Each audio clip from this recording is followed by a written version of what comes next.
Hello friends, welcome to king news updates channel.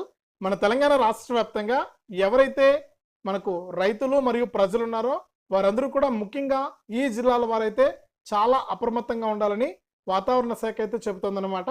ఇక హైదరాబాద్ వాతావరణ కేంద్రం చెప్పినటువంటి సూచనల మేరకు రేపు ఉదయం 8:30 నుంచి కూడా ఈ జిల్లాల్లో తేలికపాటి నుంచి మోస్తరు వర్షాలు, కొన్ని జిల్లాల్లో భారీ వర్షాలు కురిసే అవకాశం ఉందని వాతావరణ శాఖ అయితే తెలియజేసింది.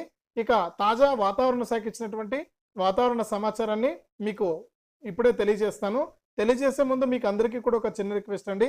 ఇది చాలా చిన్న వీడియో, 2 లేదా 3 నిమిషాలు మాత్రమే ఉంటుంది. దయచేసి ప్రతి ఒక్కరు కూడా, నేను వీడియోలో ఒక QR కోడ్ పెట్టాను, ఆ QR కోడ్ పెట్టాను. దయచేసి ప్రతి ఒక్కరు కూడా సహాయం చేయండి. నేను ప్రతి వీడియోలో కూడా రిక్వెస్ట్ చేస్తున్నాను. దయచేసి ప్రతి ఒక్కరు కూడా ఇక్కడ వీడియోలో QR కోడ్ కనిపిస్తుంది, ఆ QR కోడ్ స్కాన్ చేసి అలాంటి వికలాంగులకు ఏదో కొద్దో గొప్ప సాయం చేస్తారని ఆశిస్తూ ఉన్నాను. దయచేసి ప్రతి ఒక్కరు కూడా సహాయం చేయండి. ఇక మన తెలంగాణ రాష్ట్ర వ్యాప్తంగా ఇప్పటికే మనకు వర్షాలు అయితే కురుస్తూనే ఉన్నాయని గత 10 రోజుల నుంచి కూడా.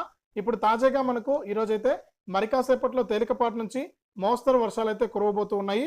ఆ వివరాలు, ఇక ఏ జిల్లాల్లో వర్షాలు కురుస్తాయి ఏంటనే వివరాలన్నీ కూడా మీకు ఇక్కడ నేను స్క్రీన్ పైన అయితే చూపిస్తాను. ఇక ఏ జిల్లాల్లో ముఖ్యంగా వర్షాలు కురుస్తాయి అనేది చూస్తే రాష్ట్ర వ్యాప్తంగా ఎల్లో అలర్ట్ అయితే జారీ చేసింది మన హైదరాబాద్ వాతావరణ కేంద్రం. పలు ప్రాంతాల్లో ఉదయం 8:30 నుంచి కూడా భారీ వర్షాలు కురుస్తాయని వాతావరణ శాఖ అయితే పేర్కొంది.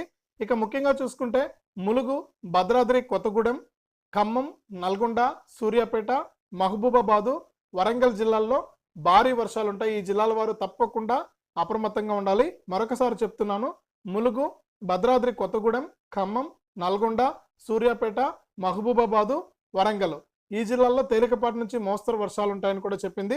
గంటకు 30 నుంచి 40 కిలోమీటర్ల వేగంతో ఈదురుగాలులు వీస్తాయని కూడా వాతావరణ శాఖ అయితే పేర్కొంది. ఇక ఈ జిల్లాలకు ఎల్లో అలర్ట్ కూడా జారీ చేసింది. పిడుగులు పడే అవకాశం ఉంది కాబట్టి పొలాల్లో పనిచేసే వ్యవసాయ కూలీలు కానీ, రైతులు కానీ చెట్ల కింద కానీ పొలాల్లో కానీ ఉండొద్దు. ఎందుకంటే మనకు పిడుగులు పడితే ప్రాణాలు పోయే అవకాశం అయితే ఉంది. మనకు సురక్షితమైనటువంటి భవనాల్లో తలదాచుకోవాలని రైతన్నులందరికీ కూడా వాతావరణ శాఖ అయితే అప్డేట్ అయితే తీసుకొచ్చింది. ఇది తెలంగాణ రాష్ట్ర వ్యాప్తంగా ప్రస్తుతానికి వాతావరణ శాఖ ఇచ్చినటువంటి తాజా వాతావరణ సమాచారం.